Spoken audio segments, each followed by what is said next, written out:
আসসালামু আলাইকুম রহমতুল্লাহি ওয়া বারাকাতুহু। ইসলাম প্রিয় ভাই ও বন্ধুরা, ফেসবুকের যত ভাই বন্ধু আছেন সবারই আন্তরিক মোবারকবাদ। দীর্ঘদিন যাবৎ অসুস্থ থাকার কারণে আমি ফেসবুকে বিভিন্ন ভিডিও দিতে পারি নাই, বিভিন্ন রকম আলাপ আলোচনা করতে পারি নাই। আমি আজকে শারীরিকভাবে সুস্থতা অনুভব করছি।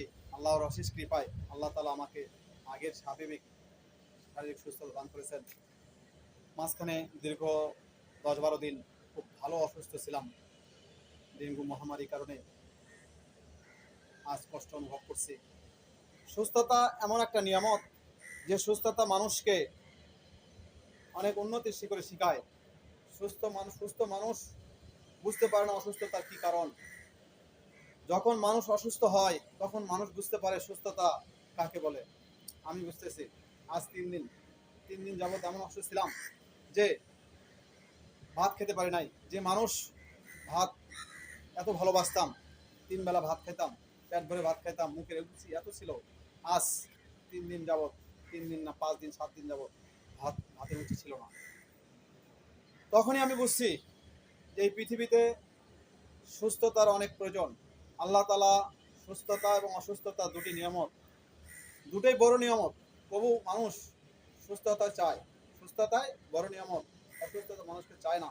তবু আল্লাহ তাআলা মানুষকে অসুস্থ দিয়ে সুস্থতার আরাম আয়েশ বোঝায়, যে অসুস্থ হলে মানুষ এভাবে হবে।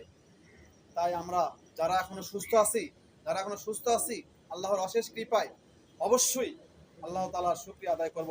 5 ওয়াক্ত সালাত আদায় করব, মানুষের সাথে ভালো ব্যবহার করব, মানুষের সাথে ভালোভাবে চলবো। এটা সুস্থতার নিয়ম। অসুস্থ হওয়ার আগে মানুষকে সুস্থতার কিছু কাজ আছে, করতে হবে। 5 ওয়াক্ত সালাত, মানুষকে ভালোবাসা, বিবি বাচ্চাকে ভালোবাসা, সর্বদা সত্য কথা বলা, সত্য পথে চলা, এগুলো সুস্থতার নিয়ামক। আপনি অসুস্থ হলে আর এগুলো করতে পারবেন না। অসুস্থ হলে পড়ে যাবেন। আপনি একেবারে ভালো কিছু করতে চাইলেও পারবেন না, নিজেই অসুস্থ। মানুষকে কি বলবেন আর কি করবেন। তাই আমি বলতে চাচ্ছি, সুস্থ থাকাকালীন আল্লাহ তাআলার শুকরিয়া আদায় করুন।